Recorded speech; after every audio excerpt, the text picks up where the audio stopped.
आज हम पढ़ेंगे रसखान में पाठ 11। ठीक है, इसमें पढ़ेंगे दूसरा पद। ठीक है, पहला पद हमने पढ़ लिया था। दूसरा पद है ला लुटकी अरु कमरिया पर राज तिहु पुर को तजिडारो आठ सिद्ध नवो निधि के सुख नंद की गाय गाय चराय बिसारो।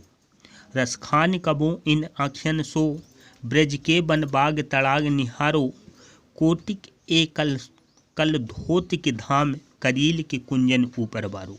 ठीक है, अब इस पद में संदर्भ रहेगा प्रस्तुत पद्यांश पाठ्यपुस्तक सवैया के पाठ से लिया गया है। ठीक है, सवैया पाठ से लिया गया है। इसके रचयिता भक्त शिरोमणि रसखान जी हैं। ठीक है, इसके बाद इसमें प्रसंग लिखेंगे। प्रसंग में लिखेंगे हम कि इसमें कवि ने श्री कृष्ण और श्री कृष्ण की भूमि के प्रति अपना समर्पण भाव व्यक्त किया है। इस पर प्रसंग हो जाएगा कि जो कवि हैं, कवि रसखान जी हैं, उनने श्री कृष्ण और कृष्ण भूमि, श्री कृष्ण की भूमि जो है उस पर अपना समर्पण भाव व्यक्त किया है। अर्थ लिखेंगे। अर्थ है ला लुटकी और कमरिया पर राज तिहु पुर को तजीडारो।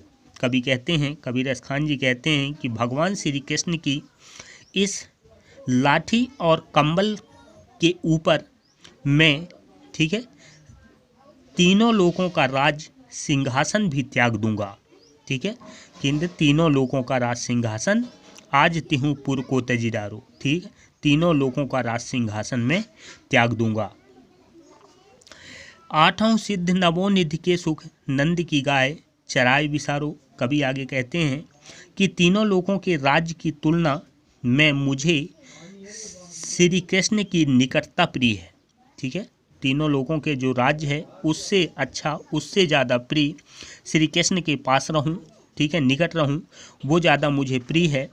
मुझे जो सुख नंद बाबा की गाय चराने में मिलेगा, ठीक है, उस सुख के सामने में, जो सुख मिलना है, ठीक है, उस सुख के सामने में आठों सिद्धि और 9 निधियों के सुख को भी त्यागने को तैयार हूँ।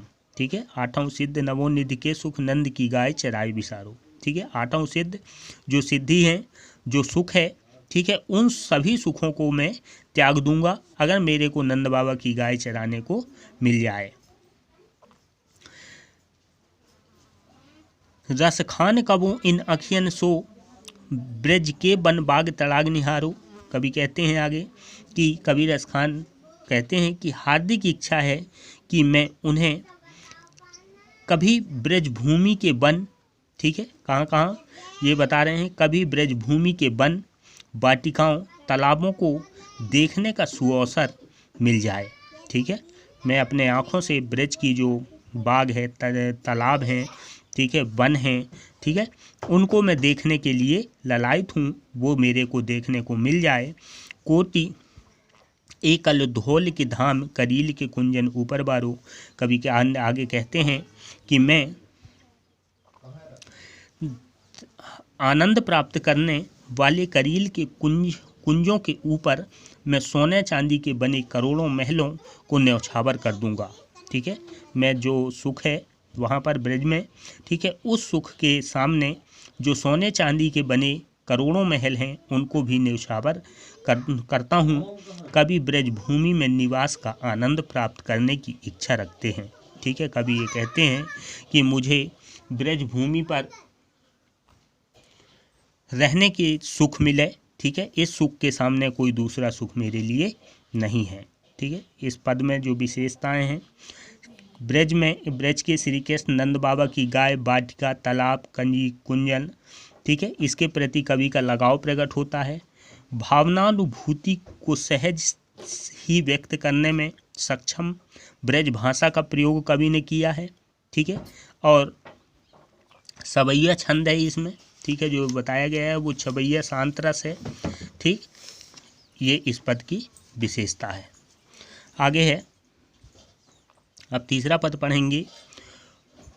मोर पंख सिर ऊपर रखियों गुंज की माल गरे पहनूंगी ओढ़ पीताम्बर ले लुटकी बन गोधन ग्वारिन संग फिरूंगी भवतो बोहि मोरि रस खानेहि, सो तेरे कहे सब स्वांग करूँगी। या मुरली मुरलीधर की, अधरन धरि अधर न धरूँगी। ठीक है, इस पद में इसको पढ़ेंगे।